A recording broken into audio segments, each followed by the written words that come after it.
రాజ్యాంగాన్ని మార్చేసి దళితులు గిరిజనులు బలహీన వర్గాల రిజర్వేషన్లు ఎత్తేసి ఈరోజు పేద వర్గాలను దెబ్బతీసి కార్పొరేట్ కంపెనీలకు అదానీలకు అంబానీలకు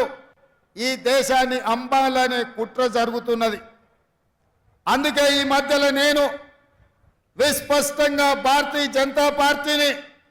సూటిగా ప్రశ్నించిన డాక్టర్ బాబాసాహెబ్ అంబేద్కర్, జవహర్ లాల్ నెహ్రూ గారు, వల్లభాయ్ పటేల్ గారు, మహాత్మా గాంధీ గారు కలిసి ఈ దేశంలో ఉన్న సామాజికంగా ఆర్థికంగా వెనుకబడి సమాజం యొక్క వివక్షకు లోనైన ఎస్సీ ఎస్టీలకు ఆ తర్వాత బీసీలకు ఇచ్చిన రిజర్వేషన్లను వాళ్ళు ఆ రోజు మనము వాళ్ళ అభ్యున్నతి కోసం మనం ఇస్తే 75 సంవత్సరాలు స్వతంత్రం వచ్చినా ఈరోజు దళితుల గిరిజనుల జీవితాలలో రావాల్సినంత మార్పు రాలేదు. బలహీన వర్గాలకు రావాల్సిన అవకాశాలు రాలేదు. అందుకే రాహుల్ గాంధీ గారు కన్యాకుమారి నుంచి కశ్మీర్ వరకు 150 రోజులు 4000 కిలోమీటర్లు పాదయాత్ర చేసినప్పుడు బలహీన వర్గాలకు సంబంధించిన డాక్టర్లు, ఇంజనీర్లు, లాయర్లు, ఐఏఎస్లు, ఐపీఎస్లు, పీజీలు, పిహెచ్డీలు చదువుకున్న విద్యార్థులు రాహుల్ గాంధీ గారిని కలిసి ఈ దేశంలో మేము 52% ఉన్నాం, మా జనాభా లెక్కలు వేయండి,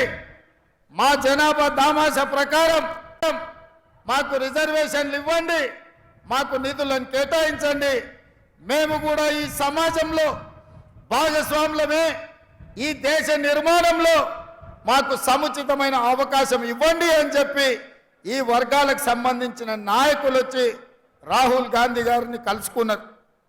కాంగ్రెస్ పార్టీ సామాజిక స్పృహతోటి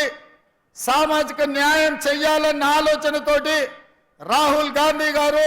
స్పష్టంగా తెలంగాణ రాష్ట్రంలో కాంగ్రెస్ను అధికారంలోకి తీసుకురండి, తప్పకుండా బీసీ జనాభా లెక్కలు కట్టి మీకు నిధులు నియామకాలకు అవకాశాలు కల్పిస్తామని మాట ఇచ్చారు. ఆ మాట ప్రకారం ఇవాళ ఈ దళితులు గిరిజనులు బలహీన వర్గాలు కాంగ్రెస్కు అండగా నిలబడి 10 సంవత్సరాలు తెలంగాణ రాష్ట్రాన్ని పట్టి పీడించి ఈ రాష్ట్రాన్ని సర్వనాశనం చేసి 10 ఏళ్లలో 100 ఏళ్లకు సరిపోయే విధ్వంసం చంద్రశేఖరరావు చేసి ఈ రాష్ట్రాన్ని దోసుకుంటుంటే మీరందరూ కలిసికట్టుగా అండగా నిలబడి ఈనాడు ఇందిరమ్మ రాజ్యాన్ని కాంగ్రెస్ ప్రభుత్వాన్ని తీసుకొచ్చింది. మరి ఇవాళ నేను అడుగుతున్న మిత్రులారా, మా బలహీన వర్గాల సోదరులను నేను అడుగుతున్నా, మా దళితులను మా గిరిజనులను నేను అడుగుతున్నా, మీ అండతోని మీ ఆశీర్వాదంతో ఇవాళ ఈ తెలంగాణ రాష్ట్రానికి ముఖ్యమంత్రిగా బాధ్యతలు చేపట్టిన నేను, మా మిత్రుడు శ్రీధర్ బాబు గారు, మా మిత్రుడు పొన్నం ప్రభాకర్ గారు ఈరోజు బలహీన వర్గాలను జనాభాను లెక్క పెట్టండి అని మంత్రివర్గంలో పాస్ చేసినాం, శాసనసభలో తీర్మానం చేసినాం, దానికి సంబంధించి నిధులు కేటాయించినాం. అదేవిధంగా సమాజంలో మైనారిటీలు పూర్తి స్థాయిలో వివక్షకు లోనవుతున్నారని ఆనాడు షబ్బీర్ అలీ గారి నేతృత్వంలో డాక్టర్ వైఎస్ రాజశేఖర రెడ్డి గారు మైనారిటీలకు కూడా 4% రిజర్వేషన్ ఇచ్చి వాళ్ళు కూడా ఈ దేశంలో భాగస్వాములే,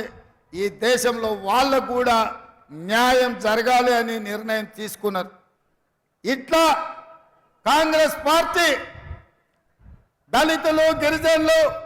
బలహీన వర్గాలు మైనారిటీలకు రిజర్వేషన్లు ఇచ్చి నిధులు కేటాయించి వాళ్ళ అభ్యున్నతి కోసం పనిచేయాలనుకుంటుంటే